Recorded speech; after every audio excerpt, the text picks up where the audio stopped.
Hello friends, welcome back to my YouTube channel SR News में आप सभी का फिर से एक बार स्वागत है। दोस्तों, उत्तर प्रदेश के कैबिनेट मंत्री और सुहेल देव भारतीय समाज पार्टी के प्रमुख ओम प्रकाश राजभर वह बीजेपी को एक जोरदार झटका देते हैं और वह साफ साफ शब्दों में यह बयां करते हैं कि वह बीजेपी को धोखा देंगे।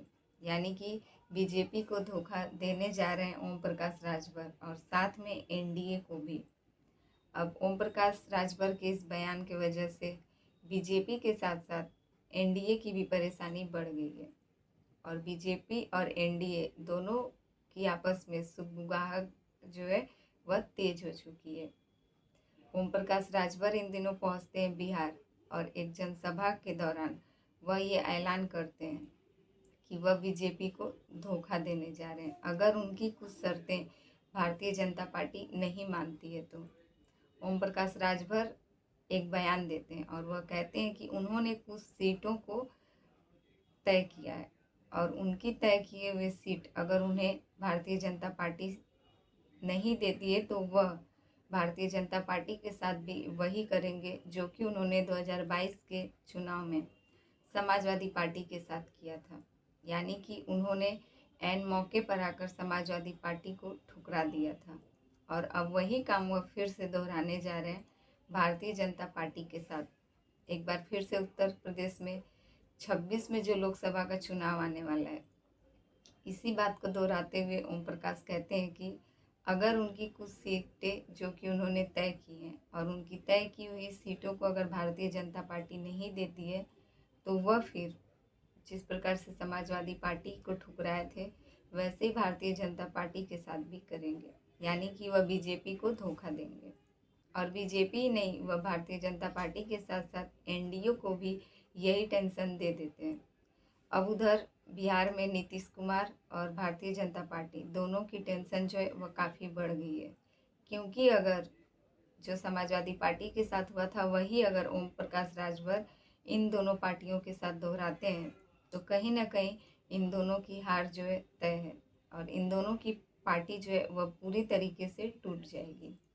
पहले ही नीतीश कुमार बिहार में सीटों को जो कि सीटों का बंटवारा का वाद विवाद चल रहा था, इस पर पहले ही नीतीश कुमार जो है परेशान थे कि आखिरकार बिहार में वह सीटों को जो है वह बांटना नहीं चाहते थे और अब फिर से एनडीए के लिए मुसीबत खड़ी कर दी है ओम प्रकाश राजभर और वह वही बात दोहरा देते हैं जो कि वह समाजवादी पार्टी के साथ दोहराए थे। अरवल जिले के तेलपा में आयोजित एक जनसभा में पहुंचते हैं ओपी राजभर और वहीं से वह अपना बयान, बहुत सारा बयान जो है वह सामने रखते हैं और उनके एक के बाद एक बयानों में सिर्फ भारतीय जनता पार्टी और एनडीए टीम के लिए परेशानियां ही खड़ी हो रही थी। जैसे जैसे ओम प्रकाश का बयान सामने आता है वैसे वैसे ही एनडीए की परेशानी और भारतीय जनता पार्टी की परेशानी बढ़ती जाती है। ओपी राजभर यह भी कहते हैं कि अगर उनका तय किया हुआ सीट उन्हें नहीं मिलता है भारतीय जनता पार्टी द्वारा तो वह फिर से बिहार से चुनाव लड़ेंगे और बिहार से चुनाव लड़ने की तैयारी पूरी तरीके से ओम प्रकाश राजभर कर चुके हैं। अगर वह बिहार से चुनाव लड़ते हैं तो वह बिहार में कम से कम 10 विधायकों को जीत दिलाने की भी ठान कर रखे और वह सबसे यही कहते हैं कि अगर उनका तय किया हुआ सीट मिल जाता है या फिर वह बिहार से चुनाव लड़ते हैं तो वह कम से कम 10 विधायकों को बिहार में जीत दिलाएंगे। अब सामने जो कुछ भी करना है वह भारतीय जनता पार्टी को करना है। वह किस प्रकार से ओम प्रकाश राजभर को अपने पार्टी में शामिल रख पाती है या फिर वह भारतीय जनता पार्टी और एनडीए दोनों मिलकर ओम प्रकाश राजभर को ऐसे ही बिहार से चुनाव लड़ने पर मजबूर कर देते हैं।